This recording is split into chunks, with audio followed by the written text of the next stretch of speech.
KTV news. నేను శ్రావ్య. ముందుగా headlines.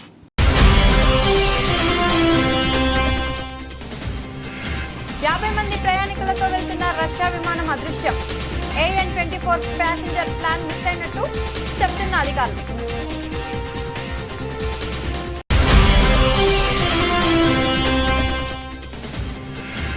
ప్రధాని మోదీ యూకే పర్యటన షురు. వాణిజ్య ఒప్పందం, ద్వైపాక్షిక సంబంధాలపై దృష్టి.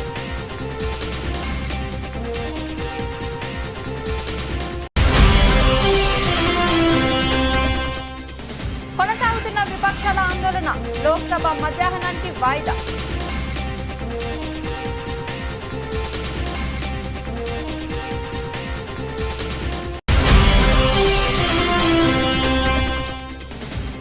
కూటమి ప్రభుత్వం మా కార్యకర్తల్లో కసిని పెంచింది. బైరెడ్డి సిద్ధార్థ రెడ్డి సంచలన వ్యాఖ్యలు.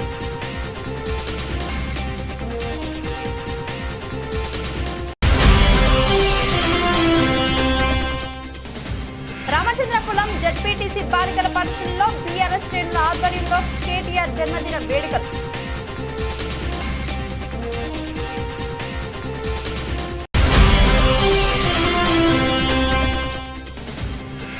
మైదాన ప్రాంత గిరిజనులకు రాజకీయ రిజర్వేషన్లు కల్పించండి. మాజీ మంత్రి రవీంద్ర నాయక్.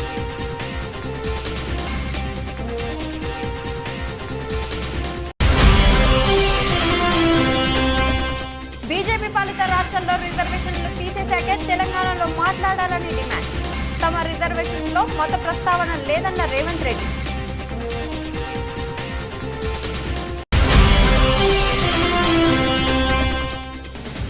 తనపై వస్తున్న ఆరోపణలను ఖండించిన కొలికపూడి. పెద్దిరెడ్డితో రహస్యంగా కలిశాడన్న వ్యాఖ్యలపై స్పందించిన తిరువూరు ఎమ్మెల్యే.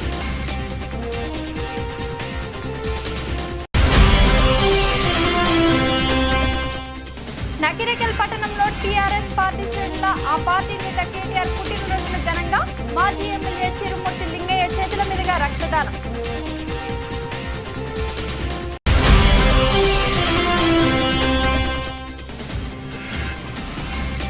అనుబంధ విభాగాలన్నీ ఫోకస్డ్ గా ముందుకెళ్లాలి. YSRCP state coordinator Sajjala Ramakrishna Reddy. సుమారు 50 మంది ప్రయాణికులతో వెళ్తున్న రష్యా విమానం అదృశ్యమైంది. ఎయిర్ ట్రాఫిక్ కంట్రోల్తో ఆ విమానం కాంటాక్ట్ కోల్పోయింది. AN-24 ప్యాసింజర్ ప్లేన్ మిస్ అయినట్టు అధికారులు చెబుతున్నారు.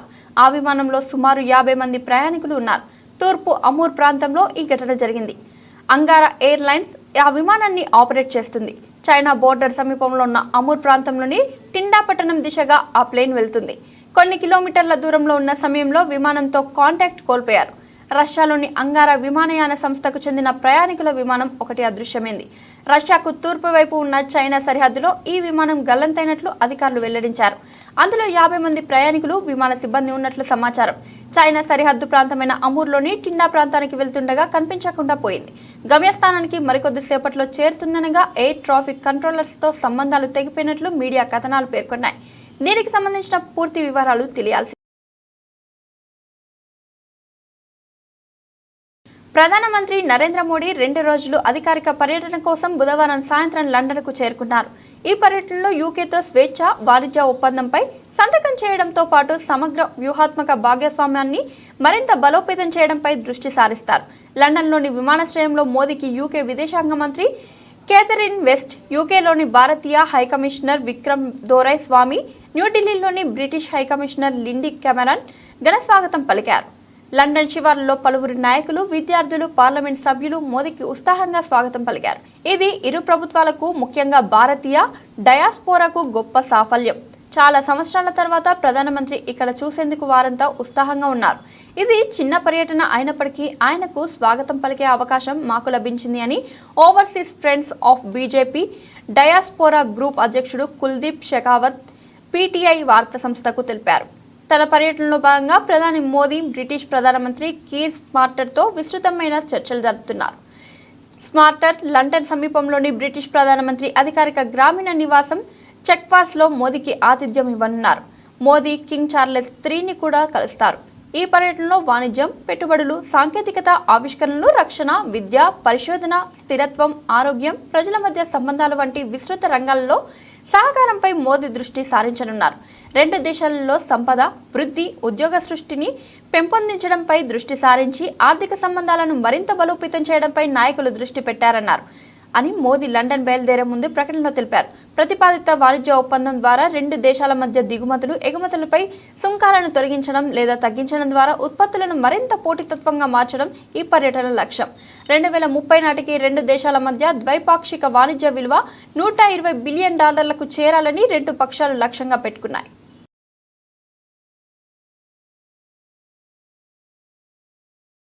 పార్లమెంట్ వర్షాకాల సమావేశాలు వరుసగా 4వ రోజు గురువారం ప్రారంభమయ్యాయి. ఉదయం 11 గంటలకు ఉభయ సభలు సమావేశమయ్యాయి.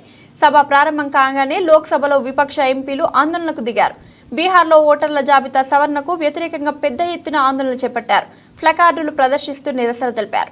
వాయిదా తీర్మానాలపై చర్చించాలని డిమాండ్ చేశారు. బీహార్ ఓటర్ల జాబితా సవరణపై చర్చకు పట్టుబట్టారు.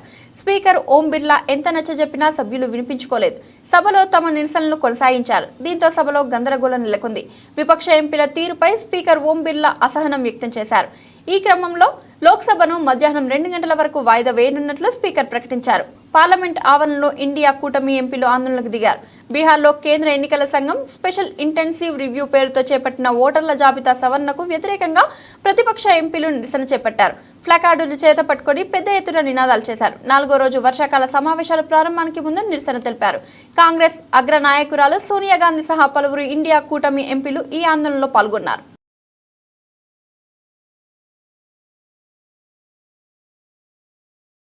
కూటమి ప్రభుత్వం మా కార్యకర్తల్లో కసిని పెంచిందని బైరెడ్డి సిద్ధార్థరెడ్డి సంచలన వ్యాఖ్యలు చేశారు. ప్రాణం పెట్టైనా ఈసారి జగన్ ని గెలిపించుకొని సీఎం చేసుకోవాల్సిందే, మనల్ని ఇబ్బంది పెట్టిన వారి సంగతి చూడాల్సిందేనని కసిని కూటమి ప్రభుత్వం మాలో రగిలిస్తుందని అన్నారు. నేను రాజకీయం అంటే ఏవో వెల్ఫేర్ స్కీమ్సో డెవలప్మెంటో కాదు. రాజకీయం అంటే గాన మొట్టమొదటి వచ్చేది లా అండ్ ఆర్డర్ని కంట్రోల్లో పెట్టడం, ప్రజలకు రక్షణ ఇవ్వడం. వీటిలో ఈ కూటమి ప్రభుత్వం కంప్లీట్గా ఫెయిల్ అయిందని చెప్పి ఈ సందర్భంగా నేను తెలియజేసుకుంటూ, ఎప్పుడైనా ఎవరైనా ఈ రాష్ట్రంలో పోయి ఏదన్నా సంక్షేమ పథకాలు ఇచ్చిన హామీలో నెరవేర్చినారా లేదా అంటే డైవర్షన్ కోసం రోజుకు ఒక టాపిక్. దాంట్లో తిరుమల వెంకటేశ్వర స్వామిని కూడా వాడుకున్నారు, కల్తీ లడ్డు అన్నారు, ఒకరోజు లిక్కర్ స్కామ్ అన్నారు, ఒకరోజు ఆడదాం ఆంధ్ర అన్నారు, ఒకరోజు మైనింగ్ స్కామ్ అన్నారు. ఏ ఒక్కదానికి కూడా ఎవిడెన్స్లు ఉండవు. 2017లోనో 18లోనో ఎప్పుడో ఎక్కడో ఏదో ఒక చిన్న గ్రామంలో గొడవ జరిగితే ఆ కంప్లైంట్ను కూడా తీసుకొని వచ్చి ఈరోజు వైఎస్ఆర్ కాంగ్రెస్ పార్టీ పైన కేసులు కట్టే పరిస్థితి. ఒక సామాన్యమైన సోషల్ మీడియా కార్యకర్త వైఎస్ఆర్ కాంగ్రెస్ పార్టీకి ఒక లైక్ కొట్టినాడని చెప్పి దానిపైన కేసులు కట్టే పరిస్థితి. ఈరోజు మొత్తం రాష్ట్రంలో ఉండే వైసీపీ వాళ్ళు నిజం చెప్తానా, 2024 ఎలక్షన్ రిజల్ట్ వచ్చిన రోజున రాష్ట్రంలో వైఎస్ఆర్ కాంగ్రెస్ పార్టీ కార్యకర్తలందరూ కూడా డీలా పడిపోయినారు. ఏందిరా ఇట్లా ఓడిపోయినాం, ఏందిరా మన పరిస్థితి, రాజకీయాల్లో ఉందామా సాధించుకుందామా అని ఒక డీలా పడే పరిస్థితిలో ఉన్నారు. కానీ ఇప్పటికి సంవత్సరం కాలే. తెలుగుదేశం వాళ్ళు పెట్టిన ఇబ్బందికి, కూటమి ప్రభుత్వం వాళ్ళు పెట్టిన ఇబ్బందులకు ఈరోజు వైఎస్ఆర్ కాంగ్రెస్ పార్టీలో ఎంత చైతన్యం వచ్చిందిరా అంటే, ఒంట్లో ప్రాణం ఉంటే చాలరా జగన్మోహన్ రెడ్డిని ముఖ్యమంత్రిని చేసుకొని అవతలోడిని మనల్ని ఇబ్బంది పెట్టినోడిని తొక్కినాకనే చచ్చిపోదాం అనేంత యూనిటీని తీసుకొచ్చింది కూడా ఈ కూటమి ప్రభుత్వం వాళ్ళే. నేను ఊరికైనా చెప్పడం. సంగారెడ్డి జిల్లా రామచంద్రాపురం జిల్లా పరిషత్ హైస్కూల్లో మాజీ మంత్రి కేటీఆర్ జన్మదిన వేడుకలు ఘనంగా నిర్వహించారు. పటాన్చెరు నియోజకవర్గం బీఆర్ఎస్ కన్వీనర్ ఆదర్శ్ రెడ్డి ఆధ్వర్యంలో జన్మదిన వేడుకలు జరిగాయి. పాఠశాల విద్యార్థుల మధ్య జన్మదిన కేక్ కట్ చేసి శుభాకాంక్షలు తెలిపారు. కార్యక్రమంలో భాగంగా 10వ తరగతి ఫలితాల్లో ప్రతిభ కనపరిచిన 33 మంది విద్యార్థులకు నగదు పురస్కారం కార్పొరేటర్ సింధు ఆదర్శ్ రెడ్డి అందజేశారు. అనంతరం గిఫ్ట్ ఏ స్మైల్ లో భాగంగా విద్యార్థులకు నోట్బుక్స్ పంపిణీ చేశారు. భూమి ఆకాశం చారిటబుల్ ట్రస్ట్ మాజీ ఎమ్మెల్సీ మరి ప్రొటెం చైర్మన్ గారి ఆశయం ఒక వృద్ధాశ్రమం పెట్టి ఆ వృద్ధాశ్రమంలో ఎవరైతే లేనివారు, అంటే ఎవరికైతే అమ్మ నాన్న లేకపోతే పిల్లలు ఎవరు చూడని వృద్ధులు ఎవరైతే ఉంటారో ఆ వృద్ధులకు కంపల్సరీ మనం భోజనం పెట్టి ఏదో రకంగా వాళ్ళని ఆడుకోవాలి, ఒక వృద్ధాశ్రమం పెట్టాలన్న ఉద్దేశంతో ఆ రోజు భూమి ఆకాశం అన్న పేరు మరి దాన్ని ఫైనల్ చేసి మనం బీరంగూడలో కట్టాలని చెప్పి భూపాల్ రెడ్డి గారు డిసైడ్ చేయడం జరిగింది. కానీ వివిధ కారణాల వల్ల అది కొంచెం డిలే అవుతా వచ్చింది. ల్యాండ్ మనం గవర్నమెంట్ అడిగినాం, ల్యాండ్ కూడా కొంచెం కేటాయింపులో కొంచెం ఇబ్బంది అయింది.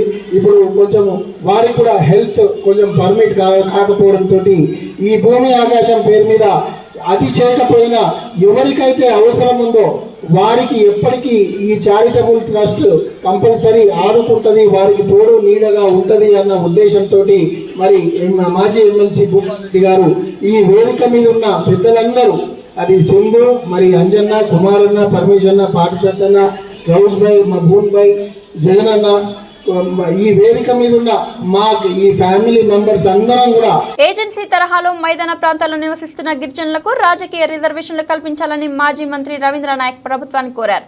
సోమాజిగూడ ప్రెస్ క్లబ్ లో తెలంగాణ మైదాన ప్రాంత గిరిజనుల ఐక్య వేదిక ఆధ్వర్యంలో ఏర్పాటు చేసిన విలేకరుల సమావేశానికి రవీంద్ర నాయక్ ముఖ్య అతిథిగా హాజరై మాట్లాడారు. 7% పైగా గిరిజన జనాభా మైదాన ప్రాంతాలలో నివసిస్తుందని అన్నారు. గత బీఆర్ఎస్ ప్రభుత్వం స్థానిక సంస్థల్లో రిజర్వేషన్లు కల్పించి కీలక చట్టసభలైన అసెంబ్లీ, పార్లమెంట్ స్థానంలో అవకాశం లేకుండా చేశారని మండిపడ్డారు. స్వాతంత్రం వచ్చిన దగ్గర నుండి గిరిజనుల అభ్యున్నతికి కాంగ్రెస్ ప్రభుత్వం ఎంతో కృషి చేసిందని అన్నారు. కాంగ్రెస్ అగ్ర నాయకురాలైన దివంగత ఇందిరాగాంధీ రిజర్వేషన్లు లభించక నష్టపోయిన బంజారా, లంబాడి, ఎరికల తెగలకు 108/1976 యాక్టును పార్లమెంటులో ఆమోదింపజేసిన ఘనతను గుర్తు చేసుకున్నారు. అలాగే ఇప్పుడు ప్రజాపాలన అందిస్తున్న కాంగ్రెస్ ప్రభుత్వం మైదాన గిరిజనుల ప్రాంతాలకు తగినంత రిజర్వేషన్లు కల్పించాలని కోరారు. ఈ కార్యక్రమంలో జగన్ నాయక్, విశ్లావత్, గిరిజన నాయకులు పాల్గొన్నారు. పేరుతో జరిగినటువంటి ఈ ప్రెస్ కాన్ఫరెన్స్లో కొన్ని ముఖ్యమైన విషయాలు రాష్ట్ర, కేంద్ర ప్రభుత్వాల దృష్టికి తేవడానికి ఇక్కడ రావడం జరిగింది. అందరికీ ధన్యవాదాలు. ముఖ్యంగా కాన్స్టిట్యూషన్, రాజ్యాంగం పుట్టినప్పటి నుంచి ఏజెన్సీ ప్రాంతాలు ఆటోమేటిక్గా రిజర్వ్డ్ అయి ఉంటాయి. ఈ ఏజెన్సీ ప్రాంతాల్లో ఏ ఎన్నికలు వచ్చినా లోకల్ బాడీ నుంచి మొదలు పెట్టుకుంటే అసెంబ్లీ, పార్లమెంటు వరకు మైదాన ప్రాంత గిరిజనేతరులు పోటీ చేసే అవకాశం ఉండదు కనుక అక్కడ ఎన్ని సీట్లు ఏజెన్సీలో ఉంటాయో అన్ని గిరిజనులకి రిజర్వ్ అయి ఉంటాయి. కాబట్టి అయితే ఏజెన్సీ ప్రాంతాల్లో గిరిజన జనాభాలో, అంటే రాష్ట్ర జనాభాలో గిరిజనుల జనాభా, ఈ గిరిజన జనాభాలో 30% మాత్రమే ఏజెన్సీలో ఉంటారు, 70% మంది మైదాన ప్రాంతంలో ఉంటారు. కాబట్టి ఏజెన్సీ గిరిజనులకు లభించే రిజర్వేషన్లకు అదనంగా మైదాన ప్రాంతంలో కూడా 70% నివసించే గిరిజనులకి అసెంబ్లీ మరియు పార్లమెంట్లో రిజర్వేషన్లు చేయాలనేది ముఖ్య డిమాండ్గా ఈరోజు ఈ వేదిక డిమాండ్ చేసింది. దీన్ని వెంటనే సమైక్యాంధ్రలో అన్యాయం జరిగింది మైదాన ప్రాంత గిరిజనులకు. తెలంగాణ వచ్చిన తర్వాత కూడా 10 సంవత్సరాల్లో కూడా చాలా నష్టం జరిగింది. కాబట్టి తెలంగాణ వచ్చిన తర్వాత గత ప్రభుత్వం 2,50,000 కోట్ల బడ్జెట్ గిరిజనులకు ఏదైతే ఇచ్చినారో అందులో అదంతా మిస్యూజ్ అయిపోయి ఒక్క అభివృద్ధి కార్యక్రమం కూడా జరగకుండా ఐటీడీఏలు పోయినాయి, సబ్ ప్లాన్ నిధులు పోయినాయి, ట్రైకార్ నిధులు పోయినాయి, ట్రైఫెడ్ నిధులు పోయినాయి, అదే రకంగా పీటీజీ నిధులు. కేంద్ర ప్రభుత్వం బీసీ రిజర్వేషన్ల బిల్లును త్వరగా ఆమోదిస్తే స్థానిక సంస్థల ఎన్నికలు నిర్వహిస్తామని తెలంగాణ ముఖ్యమంత్రి రేవంత్ రెడ్డి అన్నారు. ఢిల్లీలో ఆయన మీడియాతో మాట్లాడుతూ కులగణన సర్వే ఆధారంగానే బీసీలకు 42% రిజర్వేషన్లు కల్పిస్తూ బిల్లును రూపొందించినట్లు చెప్పారు. అసెంబ్లీ ఆమోదించిన బిల్లును రాష్ట్రపతి ఆమోదం కోసం పంపించామని తెలిపారు. ఈ బిల్లు ఆమోదం కోసం కేంద్రంలోని విపక్ష కూటమి నేతలను కూడా కలిసి మద్దతు కూడగట్టుకునేందుకు ప్రయత్నిస్తున్నామని తెలిపారు. రిజర్వేషన్ల బిల్లు అంశంలో కేంద్ర ప్రభుత్వంపై ఒత్తిడి తేవాలని నిర్ణయించుకున్నట్లు తెలిపారు. తెలంగాణలో సెప్టెంబర్లోపు స్థానిక సంస్థల ఎన్నికలు నిర్వహించాలని హైకోర్టు ఆదేశాలు ఉన్నాయని ముఖ్యమంత్రి గుర్తు చేశారు. అందుకే కేంద్రం త్వరగా బిల్లును ఆమోదించాలని కోరారు. రిజర్వేషన్ల అంశంపై బీజేపీ నాయకత్వం ద్వంద్వ వైఖరిని అవలంబిస్తుందని విమర్శించారు. 42% రిజర్వేషన్లకు అసెంబ్లీలో మద్దతు ఇచ్చి ఇప్పుడు మరోలా మాట్లాడుతున్నారని ఆరోపించారు. రిజర్వేషన్ల నుంచి ముస్లింలను తొలగించాలని కేంద్ర మంత్రులు కిషన్ రెడ్డి, బండి సంజయ్ అంటున్నారని, కానీ బీజేపీ పాలిత రాష్ట్రాలకు ఒక న్యాయం, తెలంగాణకు మరో న్యాయం ఉంటుందా అని ప్రశ్నించారు. ఉత్తరప్రదేశ్, గుజరాత్, మహారాష్ట్రలో ముస్లిం రిజర్వేషన్లకు తొలగించాకే బీజేపీ నేతలు తెలంగాణ గురించి మాట్లాడాలని డిమాండ్ చేశారు. కులగణన సర్వేలో వ్యక్తుల వ్యక్తిగత అభిప్రాయాలను పేర్కొనలేదని అన్నారు. తమకు ఏ కులం లేదని 3.99% మంది చెప్పారని ముఖ్యమంత్రి అన్నారు. కులగణన సర్వే డేటాను ఆయా పార్టీల ముందు అసెంబ్లీలో పెడతామని అన్నారు. తాము కల్పించే రిజర్వేషన్లలో మత ప్రస్తావన లేదని స్పష్టం చేశారు. 10% ఈడబ్ల్యూఎస్ రిజర్వేషన్లతో 50% నిబంధన దాటిపోయిందని రేవంత్ రెడ్డి తెలిపారు. ఈడబ్ల్యూఎస్ రిజర్వేషన్లకు అడ్డు రాని నిబంధనలు బీసీ రిజర్వేషన్లకు అడ్డు వస్తున్నాయా అని ధ్వజమెత్తారు. కేంద్ర పదవుల్లో బీసీలకు అన్యాయం జరుగుతుందని ఆరోపించారు. గతంలో బీజేపీ రాష్ట్ర అధ్యక్షుడిగా ఉన్న బీసీని తొలగించారని, ఇప్పటికే దత్తాత్రేయను గవర్నర్ పదవి నుంచి తొలగించారని ఆయన అన్నారు. దత్తాత్రేయకు ఉపరాష్ట్రపతి పదవి ఇవ్వాలని ముఖ్యమంత్రి డిమాండ్ చేశారు. భారతీయ జనతా పార్టీ తెలంగాణ రాష్ట్రానికి సంబంధించిన కిషన్ రెడ్డి నుంచి మొదలు పెడితే బండి సంజయ్ వరకు కేంద్ర మంత్రులుగా పనిచేస్తూ ముస్లిం రిజర్వేషన్లను మేము ఒప్పుకోము, తెలంగాణ రాష్ట్ర ప్రభుత్వం ముస్లింలను తొలగించే రిజర్వేషన్లను ప్రతిపాదిస్తే మేము మద్దతు ఇస్తామంటున్నా అని అంటున్నారు. వాళ్ళు అసలు వాళ్ళ అవగాహన ఉండి మాట్లాడుతున్నారా, అవగాహన లేకుండా మాట్లాడుతున్నారా నాకు తెలీదు. కానీ నేను సూటిగా కిషన్ రెడ్డి గారిని, బండి సంజయ్ గారిని నేను ప్రశ్నిస్తున్నా. నరేంద్ర మోడీ గారు జన్మించిన రాష్ట్రం గుజరాత్, నరేంద్ర మోడీ గారు ప్రాతినిధ్యం వహిస్తున్న రాష్ట్రం మహారాష్ట్ర. భారతీయ జనతా పార్టీకి మూలాలలో ఉన్న సిద్ధాంతకర్తలైన ఆర్ఎస్ఎస్ కేంద్ర కార్యాలయం మహారాష్ట్రలో ఉంది. ఈరోజు గుజరాత్లో, ఉత్తరప్రదేశ్లో, మహారాష్ట్రలో 40-50 సంవత్సరాల నుంచి ముస్లిం రిజర్వేషన్లు అమలు జరుగుతున్నాయి. నిజంగానే మీరు ముస్లిం రిజర్వేషన్లను తొలగించాలి అని అంటే, తొలగించే ధైర్యం, చిత్తశుద్ధి మీకుంటే గుజరాత్ నరేంద్ర మోడీ పుట్టిన రాష్ట్రంలో ముస్లిం రిజర్వేషన్లు తొలగించండి. ఈ దేశ ప్రధానమంత్రిగా, పార్లమెంట్ సభ్యుడిగా ప్రాతినిధ్యం వహిస్తున్న ఉత్తరప్రదేశ్లో మీరు ముస్లిం రిజర్వేషన్లను తొలగించండి. మీ ఆర్ఎస్ఎస్ కేంద్ర కార్యాలయం మహారాష్ట్రలో మీరు ముస్లిం రిజర్వేషన్లను తొలగించి అప్పుడు తెలంగాణ రాష్ట్ర తనపై వస్తున్న ఆరోపణలను ఖండించిన కొలికపూడి శ్రీనివాసరావు, మాజీ మంత్రి పెద్దిరెడ్డితో రాజమండ్రి విమానాశ్రయంలో రహస్యంగా కలిశాడు అన్న వ్యాఖ్యలపై స్పందించిన తిరువూరు ఎమ్మెల్యే కొలికపూడి శ్రీనివాసరావు ఈ నెల 19వ తేదీన కుటుంబంతో కలిసి తిరుమల శ్రీవారిని దర్శనానికి వెళ్లడం జరిగింది. హైదరాబాద్ నుండి తిరుపతికి ఇండిగో విమానంలో వెళ్లే క్రమంలో వైసీపీ మాజీ మంత్రి పెద్దిరెడ్డి రామచంద్రారెడ్డి కుటుంబం ప్రయాణం చేశారు. పెద్దిరెడ్డి రామచంద్రారెడ్డిని సార్ బాగున్నారా అని అడిగాను. బాగున్నానని చెప్పి వారు వెళ్లిపోవడం మొత్తం కలిసి 8 సెకండ్ల లోపే జరిగింది. నేను తిరుపతి పర్యటన ఉండగానే సీఎం కార్యాలయం నుండి తనను రావాల్సిందిగా కబురు అందింది. మధ్యాహ్నం 3 గంటల నుంచి రాత్రి 10:40 వరకు సీఎం కార్యాలయంలోనే ఉన్నాను. 40 నిమిషాల సేపు ముఖ్యమంత్రి చంద్రబాబుతో సమావేశమయ్యారు. అదే రోజు రాత్రి అమరావతి నుండి తిరువూరుకు కావడం జరిగింది.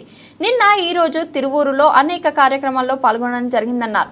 వాస్తవానికి విరుద్ధంగా పెద్దిరెడ్డి రామచంద్రారెడ్డిని రాజమండ్రిలో కలిసినట్లుగా తప్పుడు ప్రచారం చేస్తున్నారు. తప్పుడు ప్రచారం చేసేవారికి ఒకరోజు బియ్యం వస్తాయేమో కానీ దాని గురించి ఏమీ రావన్నారు. సంవత్సరం కాలం నుండి దుష్ప్రచారాలు చేసేవారికి వాస్తవాలు ఏంటో ప్రజలకు తెలుసు. కేవలం ఈ వీడియో ద్వారా ప్రజలను కన్ఫ్యూజ్ చేయాలని చూస్తే దాన్ని స్పష్టం చేసేందుకు మీడియా ద్వారా తెలియజేయడం జరిగింది. నేను ఏం చేస్తున్నాను, ఎలా పనిచేస్తున్నానో నాకు తెలుసు. నా తిరువురు ప్రజలకు తెలుసు. సీఎం చంద్రబాబుకు కూడా తెలుసు. ఇలాంటి గాలి వార్తలను పట్టించుకోవద్దని అందరికీ తెలియజేస్తున్నాను. అందరికీ నమస్కారం. 4 రోజుల క్రితం 19వ తారీఖు మధ్యాహ్నం హైదరాబాద్ నుంచి నేను కుటుంబంతో తిరుమల బయలుదేరినప్పుడు హైదరాబాద్ నుంచి తిరుపతి ఇండిగో విమానంలో వెళ్ళడం జరిగింది. అదే విమానంలో హైదరాబాద్ నుంచి తిరుపతి వైఎస్ఆర్సీపీ సీనియర్ నాయకుడు, మాజీ మంత్రి పెద్దిరెడ్డి రామచంద్రారెడ్డి గారు, ఆయన భార్య కూడా ప్రయాణం చేయడం జరిగింది. విమానం దిగి బయటకు వస్తున్నప్పుడు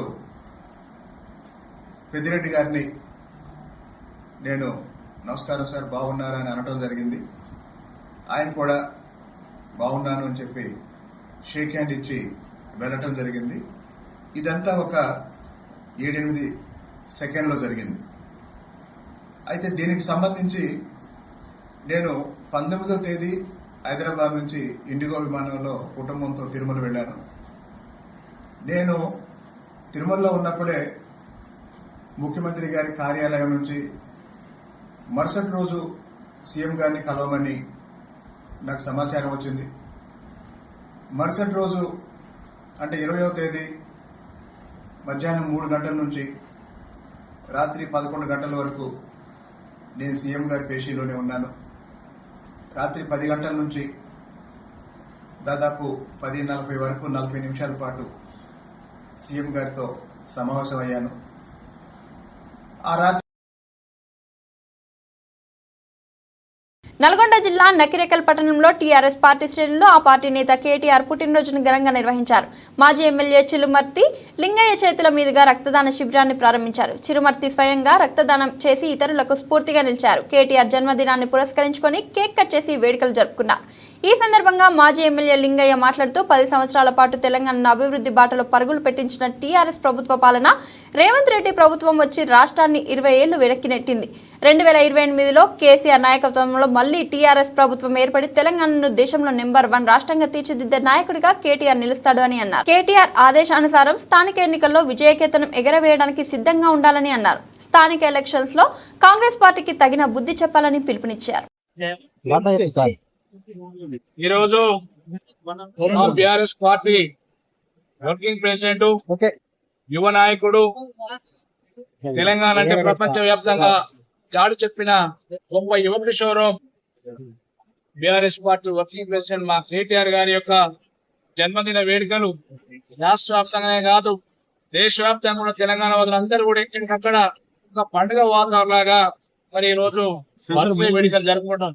ఇందులో భాగంగానే ఈ రోజు నగరికల్ నియోజకవర్గంలో నగరికల్ టౌన్ లో ఈ రోజు వందలాది మంది బిఆర్ఎస్ పార్టీ శ్రేణులు, యువకులు, మరి రైతులు అందరూ కూడా వచ్చి స్వచ్ఛందంగా ఈ రోజు వారి బర్త్డే సందర్భంగా 49 సంవత్సరాలు పూర్తి చేసుకుని 50 అడుగుపెట్టిన సందర్భంగా మరి వారికి ఆయురారోగ్యాలు అందించాలని భగవంతుని మరి పూజల కార్యక్రమం చేసి వారు వ్యాప్తంగా ఈ రోజు మొత్తం నాటి కార్యక్రమం మొదలుపెట్టి ఈరోజు నగరికల్ నేర్చుకోవడంలో ఇప్పటికి దాదాపు 9 గంటల నుండి ఇప్పటివరకు దాదాపు 150 మంది వారి రక్తదానం కూడా కార్యక్రమం ప్రారంభించడం జరిగింది.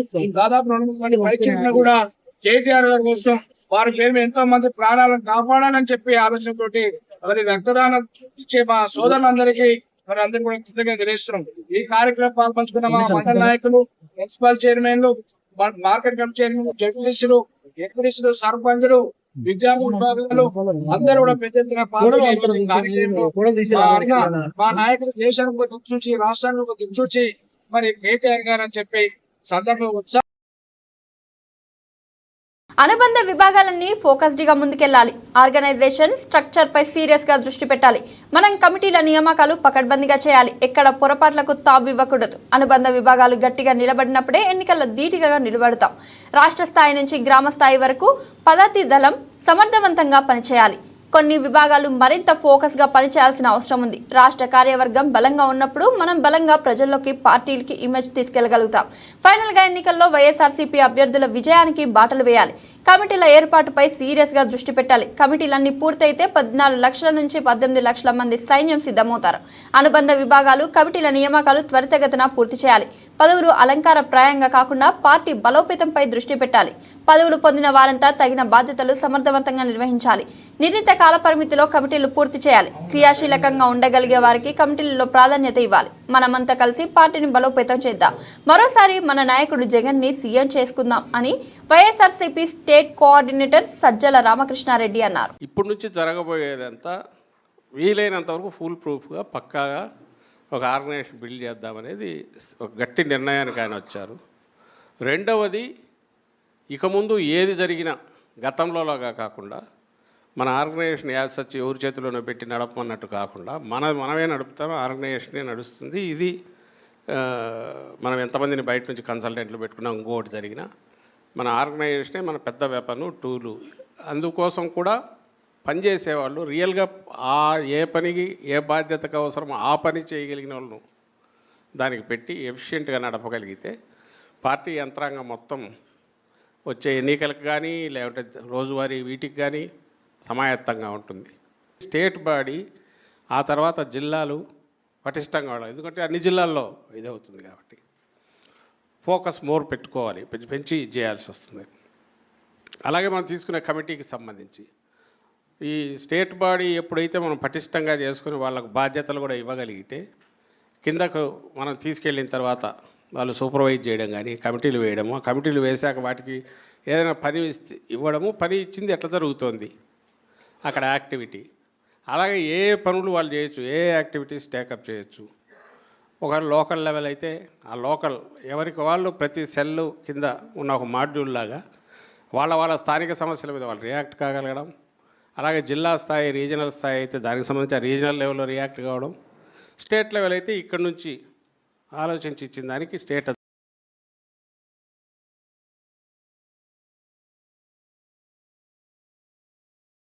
భారత స్టార్ ఆల్రౌండర్ రవీంద్ర జడేజా ప్రస్తుతం ఇంగ్లాండ్లో జరుగుతున్న టెస్ట్ సిరీస్లో అద్భుతంగా రాణిస్తున్న విషయం తెలిసిందే. ఈ క్రమంలో అతడు ఓ అరుదైన ఘనతకు చేరువగా ఉన్నాడు. మరో 12 రన్స్ చేస్తే చాలు టీమిండియా తరపున తొలి ఆటగాడుగా నిలుస్తాడు. ఓవరాల్గా వెస్టిండీస్ దిగ్గజం గ్యారీ సోబర్స్ సరసన చేరతాడు. ఇంతకీ ఆ అరుదైన ఘనత ఏంటంటే ఇంగ్లాండ్ గడ్డపై టెస్ట్ ఫార్మాట్లో 1000+ రన్స్ 30+ వికెట్స్ పడగొట్టిన ఏకైక విదేశీ ప్లేయర్ గ్యారీ సోబర్స్.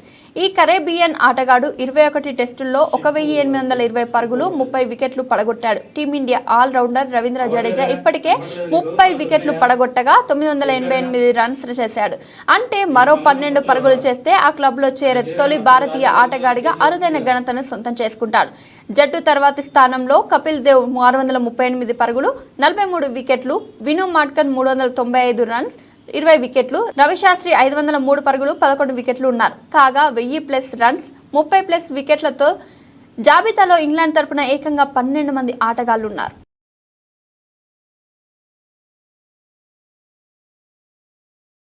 బంగారం వెండి ధరలు తిరిగి పెరిగాయి. పసిడి ధర మరోమారు 1,00,000 మార్కును అధిగమించగా కిలో వెండి ధర 1.15 లక్షలకు చేరి సరికొత్త గరిష్ట స్థాయిని నమోదు చేసింది. అంతర్జాతీయ పరిస్థితులు, దేశీయ అంతర్జాతీయ మార్కెట్లో నెలకొన్న అనిశ్చితి కారణంగా వీటి ధరలు పెరిగాయి. Indian bullion and jewellers association విడుదల చేసిన సమాచారం ప్రకారం 24 క్యారెట్స్ 10 గ్రాముల పసిడి ధర 99,508 రూపాయల నుండి 1,0533 రూపాయలకు పెరిగింది. 22 క్యారెట్ల బంగారం ధర కూడా గణనీయంగా పెరిగింది. నిన్న 91,149 రూపాయలు కాగా పసిడి ధర ఈ రోజు 92,088 రూపాయలకు చేరుకుంది. 10 గ్రాముల 18 క్యారెట్ల పసిడి ధర 74,631 నుంచి 75,400కు పెరిగింది. వెండి ధర ఒక్క రోజులోనే 1,357కు పెరిగింది. కిలో వెండి ధర 1,14,493 నుంచి 1,15,850కి చేరుకుంది. ఈ సంవత్సరం జనవరి నుండి వెండి ధర 34% పైగా పెరిగింది. ఈ ఏడాది ప్రారంభంలో కిలో వెండి ధర 86,055 నమోదైంది. బులెటిన్ ముగించే ముందు హెడ్లైన్స్ మరొకసారి చూద్దాం.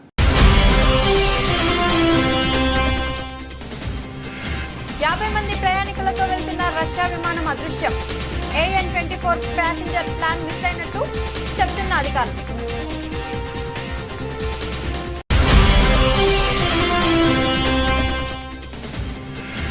ప్రధాని మోదీ యూకే పర్యటన షురు. వాణిజ్య ఒప్పందం, ద్వైపాక్షిక సంబంధాలపై దృష్టి.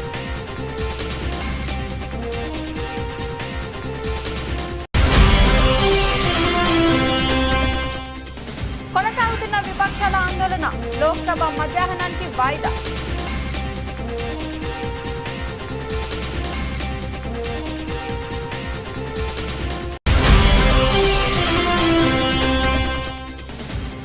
కూటమి ప్రభుత్వం మా కార్యకర్తల్లో కసిని పెంచింది. బైరెడ్డి సిద్ధార్థ రెడ్డి సంచలన వ్యాఖ్యలు.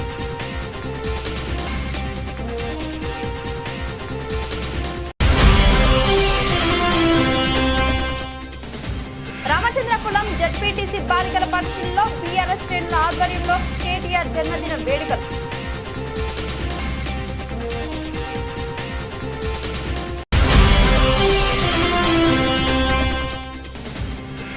మైదాన ప్రాంత గిరిజనులకు రాజకీయ రిజర్వేషన్లు కల్పించండి. మాజీ మంత్రి రవీంద్ర నాయక్.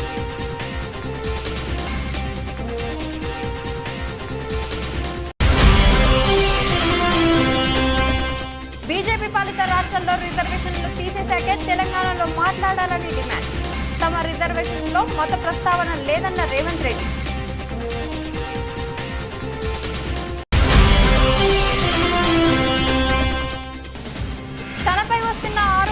ఖండించిన కొలికపూడి. పెద్దిరెడ్డితో రహస్యంగా కలిశాడన్న వ్యాఖ్యలపై స్పందించిన తిరువూరు ఎమ్మెల్యే.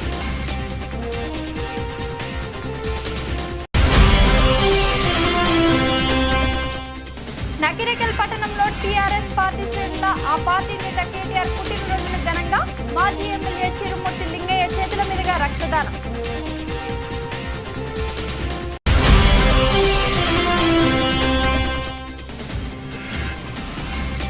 అనుబంధ విభాగాలన్నీ ఫోకస్డ్ గా ముందుకెళ్లాలి. YSRCP state coordinator Sajjala Ramakrishna Reddy. ఇది వాళ్ళ బులెటిన్ అప్డేట్స్. మరొక బులెటిన్ లో మళ్ళీ కలుద్దాం.